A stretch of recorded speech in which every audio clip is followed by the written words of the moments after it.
Okay, everybody. Zohran Mahmdani, a radical socialist, is poised to win the Democrat primary in New York and become the likely next mayor of New York City. He wants to send social workers to crimes that a police officers. He's super weak on crime, which will make New York a very dangerous city, even more dangerous than it is right now.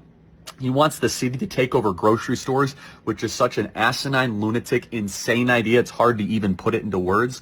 More than anything else, though, he is a resentment-driven candidate who is going to try to promise the world utopia, and the result will be higher taxes, more dangerous cities, successful people will leave. Be careful what you vote for. Be careful what you wish for, because New York City has already been going down the toilet, and this guy will give it a push right off the cliff. Good morning, New York City. Thank you.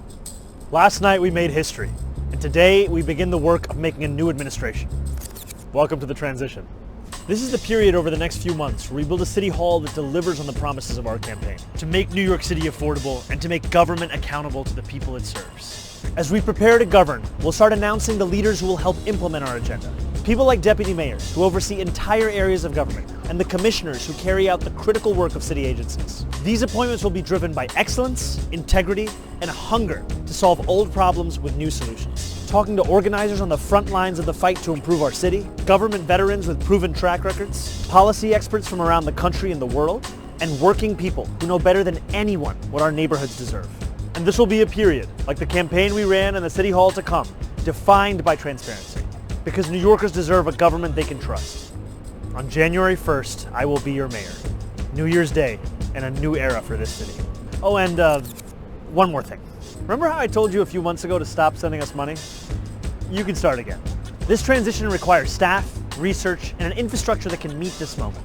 And it will be made possible by the people who built and believe in this movement. So I hope you'll make a donation at transition2025.com.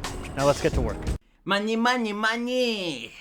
I don't need your money. I got charisma. I got the riz. I can handle it.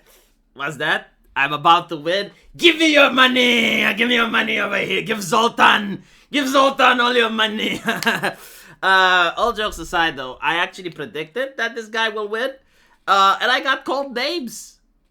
I got called names on X by people saying that I'm crazy. I don't know what I'm talking about. And, yeah, the thing is, like, sometimes I just can't articulate why a thing will happen, but after doing a decade of political commentary, you just get the feeling. You know, you look at something for 30 seconds and you notice the pattern recognition, you're like, yeah, this guy is going to win.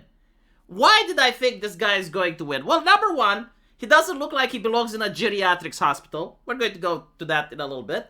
Number two, he's always smiling. He's got like that slick car salesman thing. You know, he's the type of guy, if you wake him up at 3 a.m. in the morning, he's smiling. If he sees a burning Kirin in a blazing inferno, he's smiling. Like nothing makes this guy upset. He's always smiling. So I'm like, yeah, no. Another plus to his campaign. He's got a D in front of his name. And more importantly, he speaks like a person from a madhouse. Like, he speaks in a way that horrifies Milton Friedman. And so, knowing all of these attributes, I'm like, yep, people are going to vote for him. So let's go down the ladder, right? Like the first one. Why is it important that he is young? Well, supply and demand. Every single other politician is old. Like, I'm sorry, but if you have like 5 politicians in America and you have them to give a speech, you need at least 6 medical teams to sit behind just in case someone has a stroke. Because it can happen, you know, when a person is over the age of 75, accidents like that can happen, so you need to have the staff ready. I mean, didn't you guys see, what was his name, Mitch McConnell? Right, like, just losing it in front of the Senate while talking? Like, that's normal now in American politics. Like, these people are staying in office until they're in their graves. Like, literally, from the office chair, right into the grave. And so when you have someone that's actually young, well, that matters. Especially for a population that votes a lot on moral and emotional reasons rather than pragmatic and cynical reasons. The other thing, the smile. Again, you live in an era where all the politicians are angry or concerned. Especially with the Democrat Party. Like, look at Maxine Waters. Look at Bernie Sanders. They're either raging, they're either upset or angry, or they look concerned but at a hysterical level.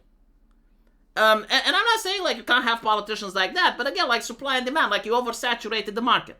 when literally every single politician has like the face of perpetual concern, and they're doom scrolling, and it's like, oh, the planet is dying. Eventually, when you have a politician that's not like that, which, by the way, J.D. Vance is another guy that's like that, he will probably win big. For the exact same reason. He's young. He doesn't look like perpetually concerned. He's not angry all the time, and he can smile. Which is pretty much why Zoltan did it, you know? And I don't think, like, this is necessarily, like, his personality. He has a team of experts that tell him, you need to behave this way. Like, this is what people will vote on. You need to have hopeful messages, right? Like, stop raging. And then you need to say things that belong in a mental asylum. Like, for example, he wants social workers to handle crime. Okay, like any person with two neurons to rub together would understand why that's fucking retarded.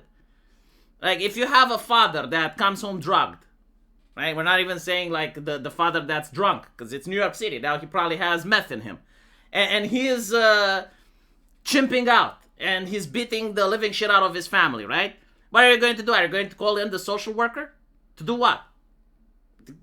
Like how can you talk with a person like that?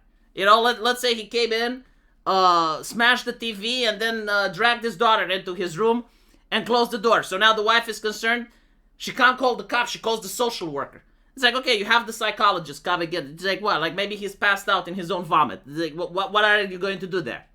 Absolutely jack shit, right? But it sounds good, right? Like, voters like that shit. They like that shit, and so, like, they vote. The other thing is my favorite. Stores operated by the government. Like, that's fascinating. It has never been tried in human history, right? So, like, just so you can understand what we're talking about, there is this place in America called the food desert. Now, this is difficult to wrap your mind around because, evolutionary speaking, if you have, like, 10 humans on an island, they start trading. Like, they start doing economic transactions. Like, this is inseparable from humanity. Democrats in the U.S. have managed to separate that. Like, again, just so you can understand, if you have, like, a prison, right? You have a prison. People will start trading cigarettes. Like it's so tied to humanity that it's very difficult to get humans to stop performing economic activities. In New York City, they did it. There are places in civilization where you're surrounded by other human beings, but like there's no stores for kilometers on end. And if you're retarded enough and you're thinking, well, you know, this is a good business opportunity. I mean, if there's no stores, right, and there is demand, what if I open one? The moment you open one, you find out why there are no stores in that area.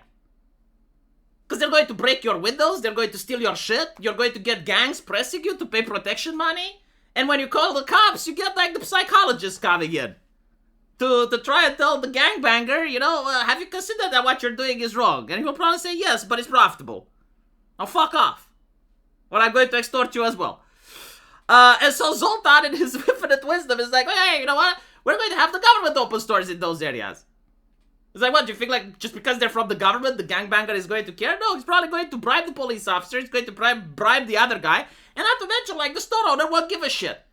Because, like, when it's someone's store, like, it's a private business, they actually do care, because it's their livelihood there, right? But when it's some anointed guy from the government to just administer the store, I mean, it got robbed, you know, like, I'm not going to put my neck out for it, right? So it's just going to be wasted money. I think like they did an experiment. It costed like more than $1 million to keep one of those stores open for a month, and it made no profit, right? So it is what it is. I mean, is it concerning? Yes and no. I mean, it's New York, right? Like it's always going to be Democrat. It's always going to have insanity. It's not scary. This is not like the fault of right wingers, because I heard someone, it's because of the Puritans on Twitter. Like, look, I dislike Puritans as much as the next guy, but I'm not going to blame them for shit that they didn't do. It's New York City, right? It's going to be a Democrat. The thing is, though, when you look at the left, right, they cheered when Charlie Kirk got assassinated. They were booing when the assassin of Donald Trump failed. And now they're electing a guy that's very milquetoast on crime and also milquetoast on terrorism.